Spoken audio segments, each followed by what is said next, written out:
Hey, this is Cam Shea, and I'm here with Nate Lawrence. Thanks for having me. Hey, Nate, how you doing? I'm doing good. How you doing? I'm doing great. So, Doom, Quake, two of the titans of gaming. Which one do you think has a bigger legacy? Because you had an interesting chat with Tim Willits at QuakeCon earlier in the year. Yeah, sort of the main man at id Software these days, Yep. and he drew a line in the sand, unprovoked, mind you. I was simply querying. You weren't poking him in the No, chest no, at the time? none of these sneaky questions trying Right. to get scoops. I really just wanted to know if this thing was called QuakeCon. Whatever happened to Quake? Why is it not called DoomCon? Why are Yeah. they talking about another Doom game? Yep. Another Doom reboot. And he said that Quake was more influential than Doom, which is probably fighting words for Very much so. for Doom fans. But Yeah. upon analysis, as I'm hoping you're reading this text, you will find that I think that he's 100% right. Wow, you're just jumping straight to it. I am. I'm going to start. Hey, at see the this we're looking at on screen? Irrelevant. Irrelevant. It just doesn't matter. Yeah, well, like, I think they're. I mean, for me personally, they're both hugely influential series. Like, Doom is arguably in my top 5 games of all time. The original Doom. Well, Doom and Doom 2. Okay. Yep. And then Quake 3 Arena is absolutely in my top 10 games of all time as well. Yes. As you'll see later on, I'm a bit rusty when it comes to Quake 3 Oh, it's Arena. playing very nice. But I really love it. So let's because we're looking at Doom right Yes. now. Let's talk. So what we're going to do is, I think, we're going to break down Doom's legacy, where Doom was influential to the industry, to kind of gaming culture, all that kind of stuff, and then we'll move on to Quake after that. So yeah, I mean, hit it, man. Like this was a game kind of unlike any other. I mean, like, for me, it's probably started with the original Wolfenstein, and then it has taken that idea of the first-person shooter, which was never called that back then. It eventually would go on to become called a Doom clone before Yeah. the genre classification was And invented. they were called Doom clones for so many years. Yeah, and not even a Wolfenstein clone. So No. even they were happy for people to go, yep, Doom is what we started with Wolfenstein, but we kind of took it to the next level. You know, they had... I mean, it sounds so weird talking about it now in this day and age with the intricate games that we have, but like multiple levels, not just one flat surface, which was Yep. Wolf 3D was set on the same plane Yep. the whole way through. Yep. It's really... And it was clever use of the tech as well, because there's no levels on levels, because they couldn't do that within the engine. Yeah, they had to kind of cheat. Yeah. Which is very clever. And there's also this whole, what's called 2.5D thing not going. It's not quite 2D. It's not quite 3D. It has the illusion of three-dimensional spatiality. Yep. But yeah. But all the enemies are sprites. And Yeah. So that, like, you can run circles around them and then they'll follow you. Yep. Yep. Because they do. I gotta say, man, I still think it looks amazing. I still think the graphics absolutely stand up, and the sound effects and the atmosphere. There's a reason that this is such a classic game. It's really intense. And it's very timeless, and I think the pace at which it plays out Absolutely. is so important, particularly in a game that we won't talk too much about later. With Doom 3 did the horror reset, because Doom never really had the horror angle. Yeah, you were fighting against demons, but it wasn't really a horror game. It was about going through with a super overpowered arsenal. Yeah. And kicking ass. Yeah, its horror theme was basically just satanic trappings. Yeah. You know, it was like bodies hanging around the place, like pentagrams, hell. Like, I loved all that imagery as, you know, if you play this game as a teenager, it just speaks to you because you just want that, like, just nasty kind of stuff. It's very metal. It's very metal. Yeah, very metal. But I like the fact that you were playing as a guy called Doom Guy. Like, he didn't even have a name. Yeah. And we went from BJ Blazkowicz, who was the protagonist of Wolfenstein 3D, and he had kind of like a backstory and a history and a name, to what I like, and they've stopped doing now in first-person shooters, but the idea that the player is Doom Guy. Yep. That he doesn't have a voice. Yep. That he doesn't have a name or too much of a backstory, because it's supposed to be this immersive perspective, which is what you would see if you were running through shooting hordes of hell. Is supposed to be you, and I think that is great, and that's how they get away with not having, you know, too much of a story or. Well, when this game was made, it was irrelevant, you know? Yeah. Because it was the gameplay that, you know, it was speaking to you. So we're onto Doom 2 now. Like, what what I love most about the Doom games is just the overwhelming odds. And that's like, you know, you kind of mentioned like that Doom 3 was like a horror kind of reboot, but what Doom 3 also did, and I think it was a horror reboot by necessity, because when they moved to such sophisticated kind of 3D tech, they just couldn't throw as many enemies at you. So I think just the nature of the technology meant they had to scale it back, fewer enemies, smaller kind of corridors, and they went in a horror direction.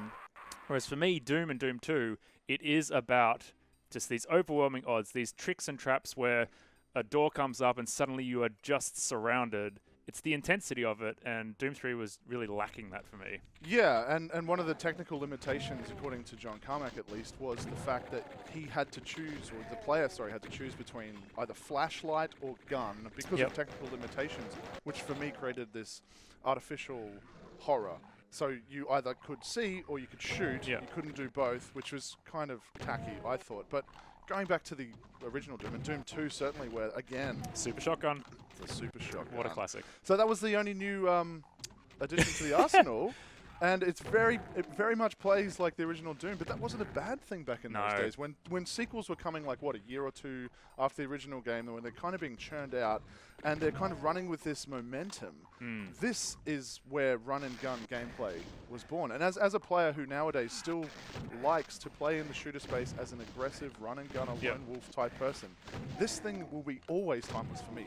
Particularly because this is actually how I try to play games. Because it's not just fun to play. Like, we're watching footage right now, and this is fun to watch. Like, it's actually fun to sit back and watch someone, particularly someone who's good, like, kind of bounce through this level and just switch through weapons, taking out demons, avoiding fire. So much fun. And, you know, every game that kind of, every shooter that came after this for a while was copying this formula. Like, this became the standard, and that's why they were called Doom clones, because it was like, the tropes of the genre were defined by the original Doom. So the kind of weapons that you had to play with. And still very much nowadays as well. The unarmed melee option, whether it's fists or whatever, or a chainsaw, which is very Doom. You know, the chain gun that we can see now, a shotgun or a double-barrel shotgun, rocket launchers. This was the typical shooter arsenal, and was for a long time, and still is in certain games. Like, you have to have your machine gun or your shotgun variant or your pistol variant. Yeah, it's going to be interesting to see how that evolved with the Quake games. Yeah. Because the Quake games are a bit of a mishmash. I mean, a lot of like archetypal weapons, but just the way they change across the series is quite interesting. But kind of sticking on Doom, I think it's kind of safe to say that even though Doom had multiplayer functionality, and a lot of people really got into the deathmatch side of things, its influence was single player, right? Absolutely, and the multiplayer was kind of limited, both in terms of modes. So I think there was cooperative and deathmatch. Player count was set at 4. And, you know, people modded things later on, and things got bigger and better. In fact, Tim Willits came from the modding community. He made maps for the original Doom, which got him his foot in the door, and he's now one of the most influential people at id. So, the mod community, which nowadays still kind of gets shat on a bit, was very influential back then, and it's good to see developers like id who still believe in releasing mod tools. Do you remember how many crazy mods there were for Doom, like Simpsons Doom? There's so much weird stuff. And like in terms of the legacy question again, like another thing that when I think of Quake that springs to mind is speedruns, but you were saying that actually original Doom was the beginning of speedruns. Because going back to that idea of the run and gun gameplay, like this is something that at its core is designed to be done at speed. Like the enjoyment, I think, for multiple playthroughs wasn't in finding all of the pickups or whatever, but it was in being able to show on the highest difficulty level that you were skilled enough to move through this world fast enough. Not necessarily even having to kill stuff, but to get from point A to B and having to grab the keys that are off the beaten track and get back on it. And so there became this kind of additional multiplayer mode, I would say, like this meta game of how quickly can you beat Doom on the highest difficulty level. But man, Quake, oh my god, Quake took that to another level, because the thing about Quake is, okay, we've moved to a 3D world now, 3D projectiles, 3D pretty much everything. Yeah, real-time 3D rendering of the world. No tricks, no fake shit. That's right. Everything's 3D, but Quake done quick, because like one of the things about Quake is A, the speed of the game, Yeah. but B, the physics of the game, the things that you can do by manipulating the physics of the world. I'm talking specifically about rocket jumping and that kind of stuff. And so with Quake done quick, you just saw people completing levels in 5 seconds. Yeah. Because they just do this a couple of insane rocket jumps and just get to the end gate, and that's just it. But yeah, like I think you mentioned before, the idea of like abusing the kind of physics system, but in a positive way. So not just a rocket jump to get you higher, but people realizing that done on a certain ramp on a certain angle could also give you a speed boost. But if you didn't hit that point perfectly, and I'm talking like a drag down of the mouse because you're watching where you're going to land on the other side of the little platform, like it's insane. And people, the good thing about it was that you couldn't, like that documentary King of Kong, just sort of fake it and claim that you've done certain times. You shared it, put it on the internet, and you went, this is my time, and then someone would watch your thing and go, I reckon I could shave a second off here, a couple of seconds off here. And that was awesome. So there was this constant challenge in the community, this little multiplayer meta-narrative of like, how quickly can you complete this game on, I think Nightmare probably was the highest. You had to do it on Nightmare, and it wasn't about killing all the enemies and getting to the end. No, you were like ignoring every enemy you possibly could. Absolutely. If you didn't have to kill them, you didn't. But like rocket jumping off flying enemies and weird stuff. But so we're looking at single player right now just simply because I had limited time to capture, and actually trying to get a multiplayer capture was not feasible. But I mean, this... and I was actually quite surprised at how much playing the single-player game this made me want to play it again, even though this game was never about single-player. But like the industrial setting, the sound effects, even though the audio is really lo-fi, but the like just the sound effects of like the grenades and stuff is just so chunky and industrial and medieval and cool. But anyway, like we're looking at single-player, but this game's influence was multiplayer. And when I started in this industry, we had Quake Clock. We all worked on Macs, and they were all just fast enough to run Quake. And so 4 p.m. every day, we played Quake 1, and it was a trial by fire. Because we were talking about like games editors, you know, like dudes who lived and breathed Quake. And I was playing on the slowest, crappiest Mac in the office because the art directors had the really good ones. And like it was the multiplayer, this multiplayer game was so fast, and so the skill ceiling was so high, and you would just get destroyed. It was fun, but holy crap. It was sort of like the Dark Souls of multiplayer, especially when Quake World came out and it was about actually not just direct, you know, when I first started playing Quake, it was modem to modem. Right. And I unfortunately had one of my best mates at high school who was probably one of the best players, if not in Australia, but possibly in the world. He was the guy when Quake World came out that people would leave when they saw his username. Oh, right. And he would train me, except the only way I'd get a kill back in the modem to modem days was by being the host, and he connected. I knew where he spawned, and I grand spammed it, and then I got a kill. And everything after that was just him stopping me from getting to the rocket launcher, and then him flying across a corridor as a rocket flew at my head before I'd even registered that he'd been there. And it was just this level of like fighting in 3D, I think is the best way to do it. Like, you know, when you're talking about, going back to Doom for a second, you're very much fighting along a two-dimensional plane.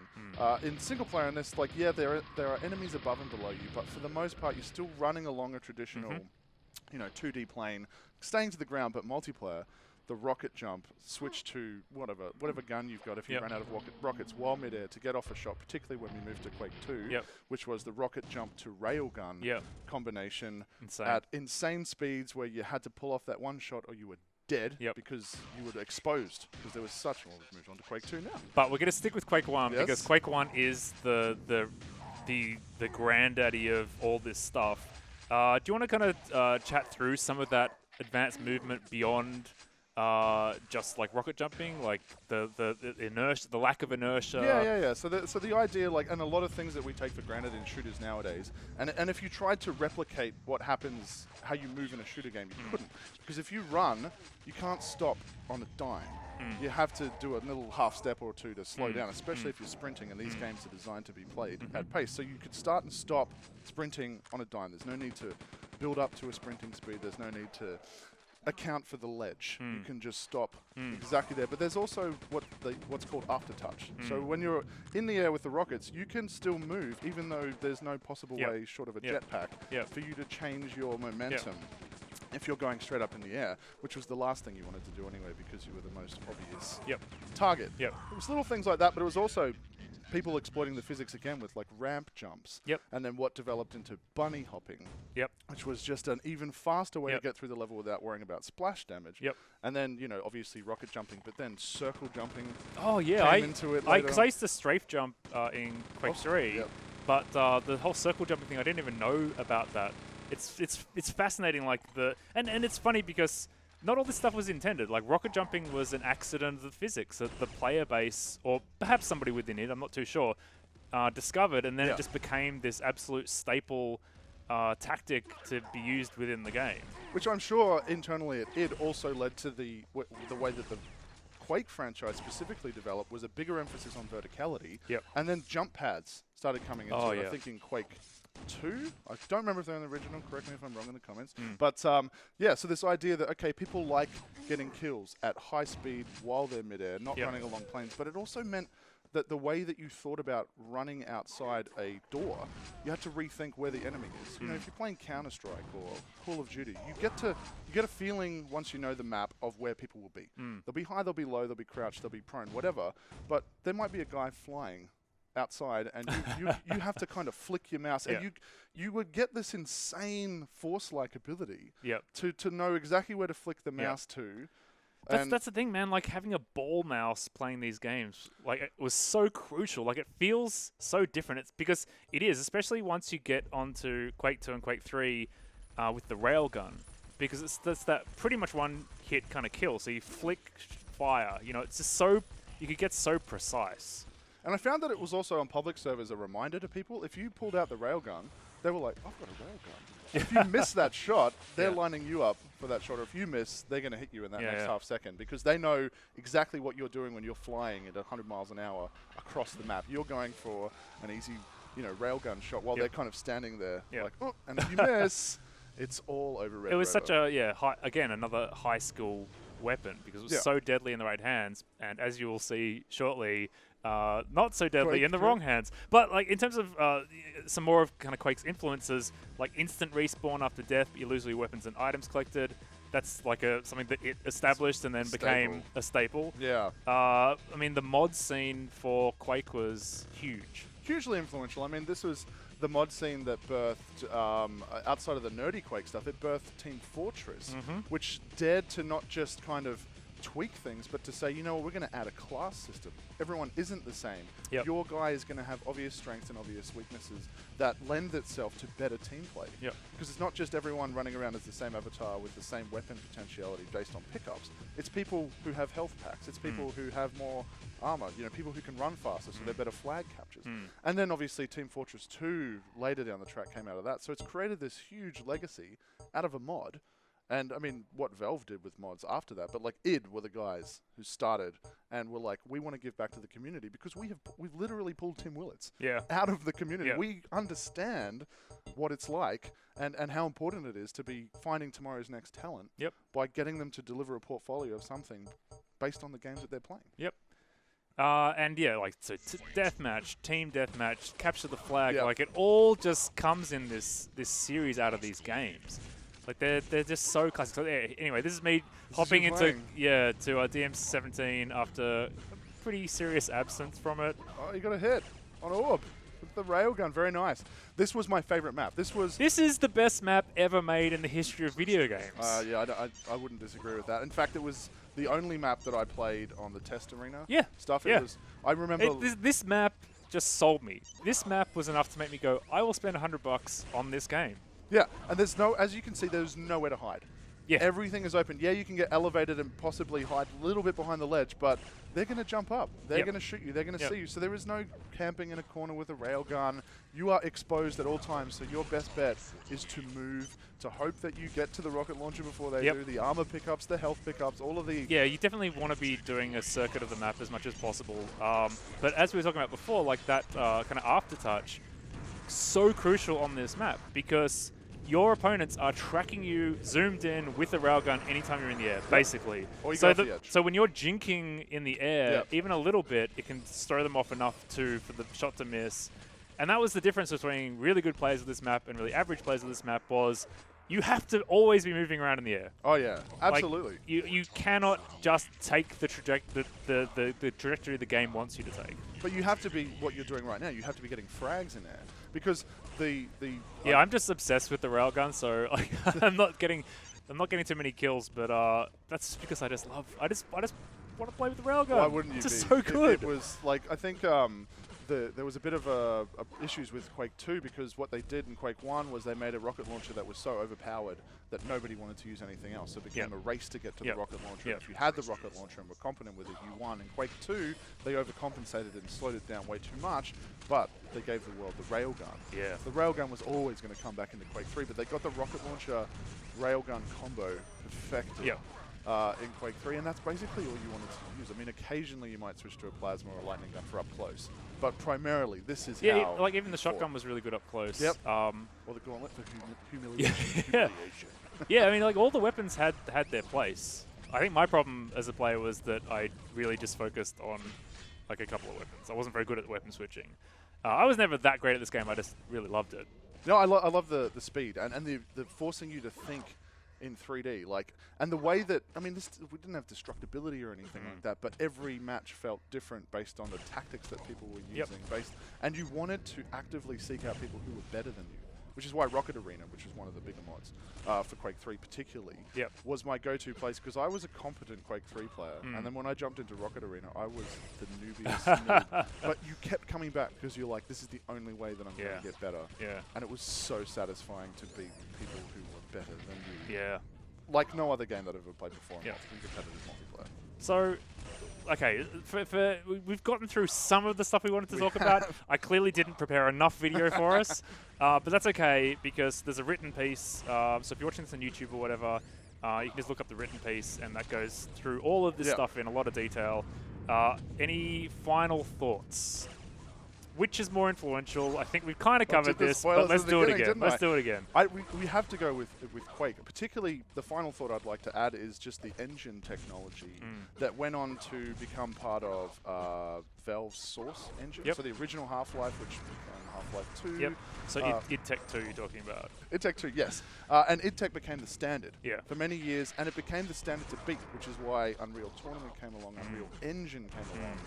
And one of Doom 3's failures was that they wouldn't release or license the engine until the game went on sale, which meant that Unreal was able to get this edge, and then so but the fact that they were not just the standard was not just the standard with one game. They had created two worlds that created internal fanboy conflict over which is better. Like, who else can say they've got that thing going for them where they've got the same genre game and they're like, nah, this one's infinitely better. Doom is the ultimate game. No, Quake is the ultimate game. But I think if you're looking in terms of legacy, I think if you're looking in terms of where you can still see the influence, and I think the ultimate argument for me is Doom 2016, if you have played it or haven't played it or you're going to play it, when you play the multiplayer, you'll see a lot of Quake in that. And that's not a bad thing.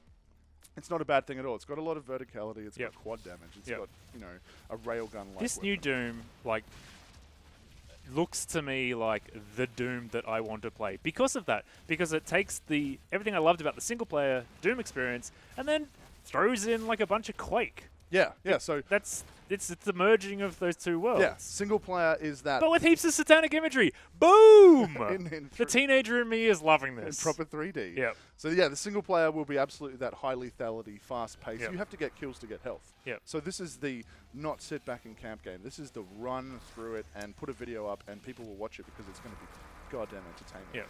The multiplayer is less about that sort of smaller, intimate stuff that's gone through the Doom series with the lower player counts, and it's more like, you know what? Quake's awesome. Let's make something more like Quake. So it's not high lethality in the same way that Doom is. In fact, I had issues in the alpha with what the weapons weren't doing enough damage. Right. But they told me they were arguing about it internally, which gives me hope. So they'll fix that, or Yep. if they don't, you'll be able to mod it out of the gate Yep. to do that. But yeah, Quake rules supreme multiplayer. There's certainly an argument to be made that Doom is better in terms of single player. But I think in terms of legacy, you'd have to go with Quake. Yep. I would agree. But I love them both. Yeah, and there's nothing wrong with that. You know, like we have 2 children, and we love them both, but Quake is our favorite. Yes, but we never tell.